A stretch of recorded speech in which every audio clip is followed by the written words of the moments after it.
তবুও জীবন কেটে যাচ্ছে, থেমে যায়নি। মনে পড়ে এমন দিন গেছে, সারাদিন কিছুই খাইনি আমি। সারাদিন মলিন মুখে তাকিয়ে থেকেছি আকাশের দিকে। একটির পর একটি জাগতিক ব্যর্থতার আকাশচুম্বী পাহাড় আমাকে পিষে নিষ্পিষ্ট করে দিয়েছে। ধরেই নিয়েছিলাম জীবন আমার ওখানেই থেমে যাবে, কিন্তু থেমে যায়নি। জীবন কেটে গেছে, আজও কেটে যাচ্ছে। একটির পর একটি ব্যর্থতার স্তূপ থেকে উঠে এসে পথ চলতে শুরু করলাম নতুন উদ্যমে বিভোর হয়ে। পাহাড় সম ব্যর্থতার গ্লানি আর কিছু সফলতাকে সাথে নিয়ে নিজেকে মানিয়ে নিতে থাকলাম জীবনের প্রতিটা বাঁকে। মনে পড়ে আজ সেই মায়ের কথা খুব করে। আমার মা, আমি ছিলাম আমার মায়ের খুব বেশি আদরের এক ছেলে। আমার মতো আত্মভোলা, আত্মনিমগ্ন, উদাসীন, শান্ত, অদ্ভুত এক মানুষের একমাত্র ভরসার জায়গা ছিল আমার মা।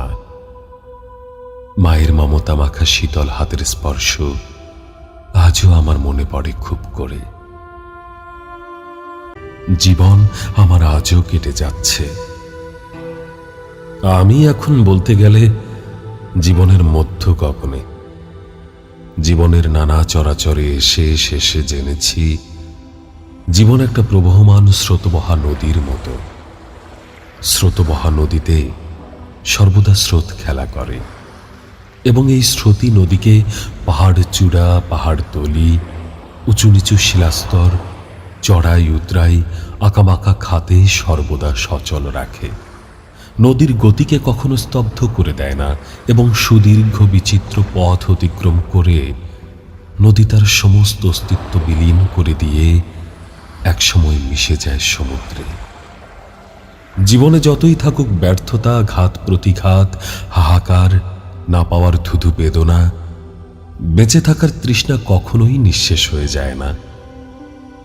এই বেঁচে থাকার অপার তৃষ্ণাতেই মানুষ জীবনের নানা ঘাত প্রতিঘাতে নিজেকে নেয় মানিয়ে। তারপর এক সময় জীবন স্তব্ধ হয়ে শেষ হয় মৃত্যুর কাছে এসে। মৃত্যু ছাড়া জীবন তৃষ্ণার কোনো শেষ নেই। একমাত্র মৃত্যুর মাধ্যমেই নিঃশেষ হয়ে আসে বেঁচে থাকার সকল তৃষ্ণা নিবিড় নিঃশব্দে।